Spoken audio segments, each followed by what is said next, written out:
Auto driver సేవలో ఈ కూటమి ప్రభుత్వం ఉంది. ఆ పథకం కార్యక్రమానికి ప్రారంభించేందుకు ఇచ్చేసిన గౌరవ ముఖ్యమంత్రి వర్యులు దార్శనికులు శ్రీ నారా చంద్రబాబు నాయుడు గారికి నా హృదయపూర్వక నమస్కారం.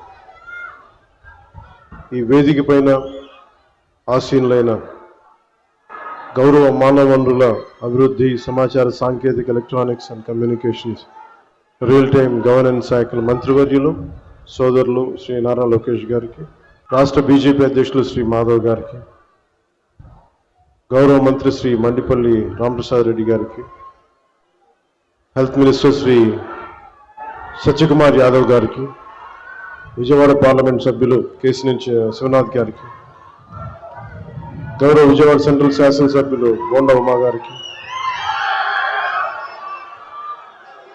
ఈ పథకాన్ని రాష్ట్ర ప్రభుత్వం ఉన్నతాధికారులు శ్రీ ఎంటి కృష్ణబాబు గారికి, శ్రీ మనీష్ కుమార్ సిన్హా గారికి, లక్ష్మీషా గారికి, కలెక్టర్ వారందరికీ నా హృదయపూర్వక నమస్కారం. ఇతర ఉన్నతాధికారులకి అందరికీ కూడా నా హృదయపూర్వక నమస్కారం. ముఖ్యంగా ఇక్కడికి విచ్చేసిన మా ఆటో డ్రైవర్ సోదరులందరికీ, వారి కుటుంబాలకి, మీడియా మిత్రులకి పేరు పేరున హృదయపూర్వక నమస్కారం. 2000 గత ప్రభుత్వం ఉన్నప్పుడు చాలా సందర్భాల్లో గ్రీన్ ట్యాక్స్కి ఇబ్బంది పడుతున్న మా దగ్గర ప్రస్తావించారు. దానిని సంవత్సరంన్నర లోపే ఆ సమస్యను అడ్రస్ చేయడం జరిగింది.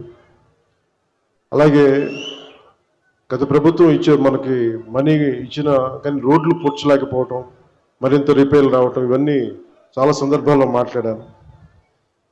ముఖ్యంగా స్త్రీ శక్తి ఈ ఉచిత బస్ ప్రయాణం ఈ పథకం కింద ఇది ఇచ్చినప్పుడు మొట్టమొదటిసారి క్యాబినెట్లో ప్రవేశపెట్టినప్పుడు ముందుగా ఆలోచించింది మీ ఆటో డ్రైవర్ మీ వృత్తి మీ గురించి ఆలోచించాం. ఫస్ట్ ఏదన్నా ఉచిత బస్సు ప్రయాణం ఇస్తే ఆటోలకి ఇబ్బంది అవుద్ది, వారి ఉపాధికి ఇబ్బంది అవుద్ది, అందరూ బస్సులో వెళ్ళిపోతే మా పరిస్థితి ఏంటని ఖచ్చితంగా అంటారనేది ఆ రోజు క్యాబినెట్లో ప్రస్తావిస్తే గౌరవ ముఖ్యమంత్రి గారు ఒకటే ఇచ్చారు, ఎట్టి పరిస్థితుల్లో కూడా వారిని నిర్లక్ష్యం చేయం, వారికి ఏ సమస్యలు ఉన్నా సరే వారిని ఎలా కాంపెన్సేట్ చేస్తాం దాని మీద కొంచెం సమయం కావాలని మనస్ఫూర్తిగా ఆయన ఆ రోజు చెప్తే మేమందరం బలంగా నమ్మాం.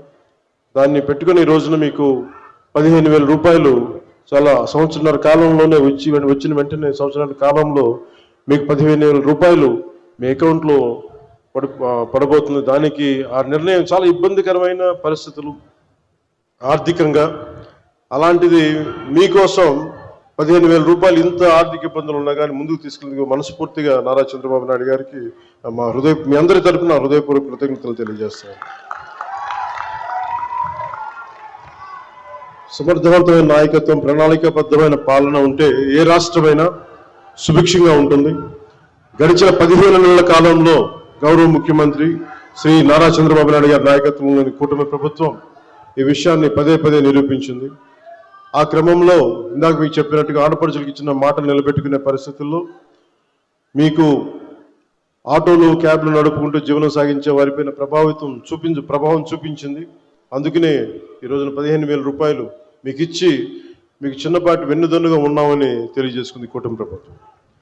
అలాగే ఎన్నికల ముందు నేను పిఠాపురం పర్యటనలో నేను ఆటోలో ప్రయాణించినప్పుడు ఆ ఆటో డ్రైవర్ నాకు సందర్భంగా చెప్పారు, ఆటో డ్రైవర్ సోదరులకు ఎదురే ఇబ్బందుల్ని మాకు ప్రత్యేకించి వివరించారు.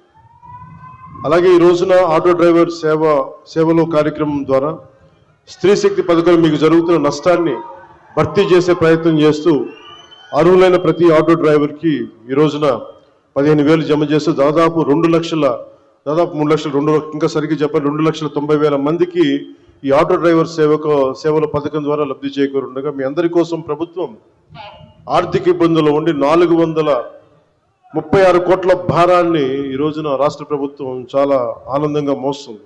అంటే మీకు ఈ చిన్నపాటి ఊతం ఇవ్వగలిగితే అది భారం అయినప్పటికీ కూడా మీకు ఆనందంగా మోస్తుంది ఈ ప్రభుత్వం. ప్రజల సమస్యలు విని వాటిని పరిష్కరించడమే కూటమి ప్రభుత్వం లక్ష్యం.